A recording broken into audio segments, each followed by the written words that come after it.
बच्चों, आपने घनानंद के दोनों कवित्वों को पढ़ा। अब उसके दो सवैये दिए गए हैं।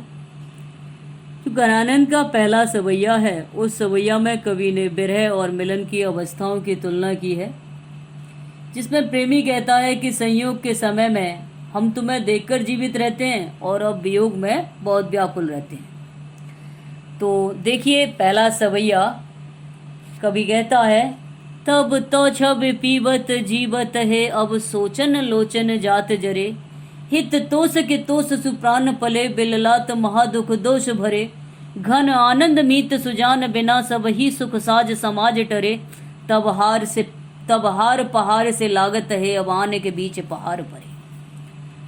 कवि अपनी प्रेमिका सुजान को संबोधित करते हुए कहता है कि तब तो अर्थात संयोग काल में तो छब पीवत जीवत है, उनके नेत्र प्रेमिका की सुंदरता का रसपान करते हुए जीवित रहते थे। अब सोचन लोचन जात जरे, लोचन कहते हैं नेत्र, अब उनके नेत्र इस सोच में जलते रहते हैं कि उनकी प्रेमिका कैसी होगी। कवि कहता है कि जब संयोग समय था, तब उनके नेत्र प्रेमिका को देख करके सुखपूर्वक जीवित रहते थे, परंतु अब दिन रात उनके नेत्र इस विरह में जलते रहते हैं कि वो अपनी प्रेमिका को देख नहीं पाते हैं कि प्रेमिका होगी कैसी होगी, इसलिए उनके नेत्र बहुत व्याकुल रहते हैं। अब कहते हैं, हित तोष के तोष सुप्राण पले, बिल लात महादुख दोष भरे। घनानंद कहते हैं कि तब तो हृदय में संतोष था कि तुम ठीक हो, सामने हो, यह सोचकर हमारे प्राण जो है वो आनंद से पल रहे थे।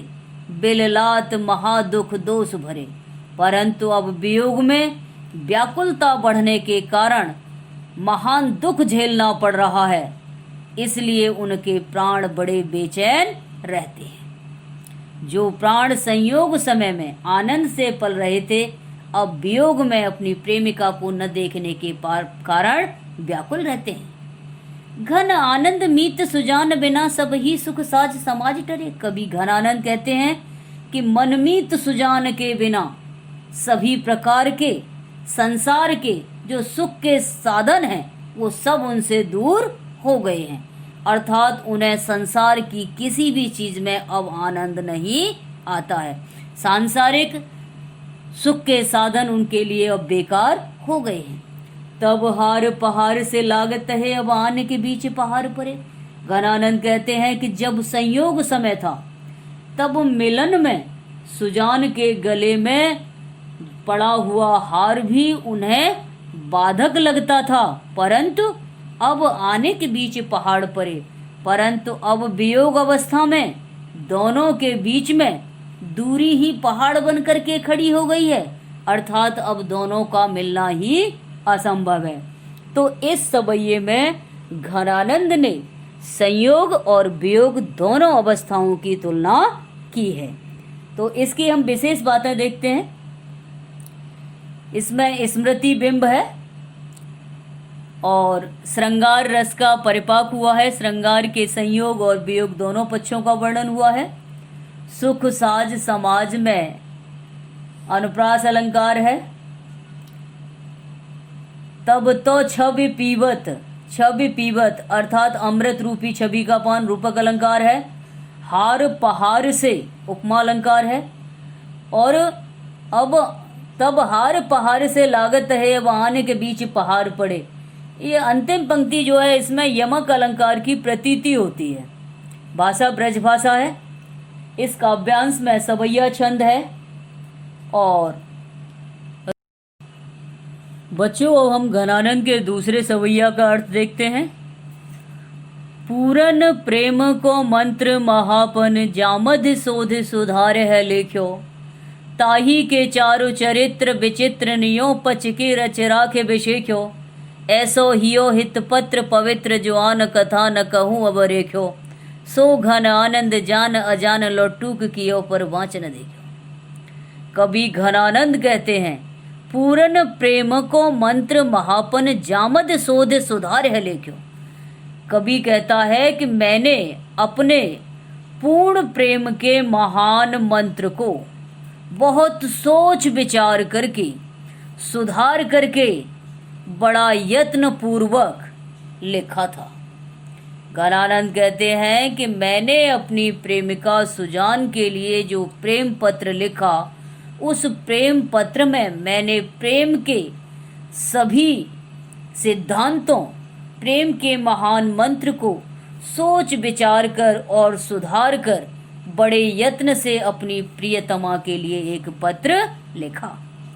ताही के चारु चरित्र विचित्र ने यों पचके रच राखे बिचिक। चारु कहते मनोहर। इस पत्र में ताही के अर्थात उसी के, इस पत्र में ताही के चारु चरित्र विचित्र ने यों पचके रख राख बिचिक। मैंने इस पत्र में उसी के सुंदर चरित्र का बार बार गुणगान किया था। ऐसो हियो हित पत्र पवित्र, यह ऐसा हृदय रूपी पवित्र पत्र था जो आन कथा न कबहु अब रेख्यो, जिसमें किसी अन्य कथा का कोई भी भूल कर उल्लेख नहीं किया गया था। अर्थात घनानंद के हृदय में शिवाय नायिका सुजान के और किसी का भी कोई भी ध्यान भूल करके भी नहीं हुआ था। सो घन आनंद जान अजान लो टूक कियो पर बाँच न देखो। घनानंद कहते हैं कि सो घन आनंद जान अजान, कि उस सुजान ने अजान यानी अज्ञान बन करके उस प्रेम पत्र को टूक कियो पर बाँच न देखो, टुकड़े टुकड़े करके फेंक दिया, परंतु उसे पढ़ करके नहीं देखा। पत्र के टुकड़े टुकड़े करना या कवि के हृदय के टुकड़े टुकड़े होना जैसा है। वास्तव में कोई उन्होंने पत्र नहीं लिखा, यह पत्र उनका हृदय रूपी पत्र था, लेकिन उनकी प्रेमिका जो है सुजान इतनी निष्ठुर निकली कि उसने कभी उनके हृदय को समझने और जानने का प्रयास नहीं किया। तो एक बार इसका भाव देखिए। घनानंद कहते हैं कि मैंने अपनी प्रेमिका सुजान के लिए एक हृदय रूपी पत्र लिखा और इस पत्र में मैंने प्रेम के सभी मर्यादाओं का पालन किया। प्रेम का जो महान और पवित्र मंत्र है उसको बड़ा सुधार कर संवार कर लिखा। इस पत्र में मैंने केवल उसी के रूप, सौंदर्य और गुणों का बखान किया। इस हृदय रूपी पत्र में मैंने भूल कर भी किसी दूसरी बात का जिक्र नहीं किया, परंतु अफसोस कि उनकी प्रेमिका ने अनजान बनते हुए उस पत्र के टुकड़े टुकड़े करके फेंक दिए, परंतु उसने कभी भी उस पत्र को पढ़ करके नहीं देखा। अब इसकी विशेष बातें देखिए। इस सवैये में एक अभिमानिनी नायिका का वर्णन किया है। हियो हित पत्र में रूपक अलंकार है। पूरन प्रेम मंत्र महाशोध सुधार, चारु चरित्र रच राख। हियो हित पत्र में अनुप्रास अलंकार है। सवैया छंद है। भाषा ब्रज भाषा है। वियोग श्रृंगार रस है। तो बच्चों, ये थे घनानंद के 2 कवित्व और 2 सवैये। उम्मीद है आपको समझ में आ गए होंगे। अगर आपको समझ में आए हैं तो लाइक और शेयर ज़रूर करें। अगर समझने में कहीं पर कोई भी किसी को दिक्कत है तो वो कमेंट करें।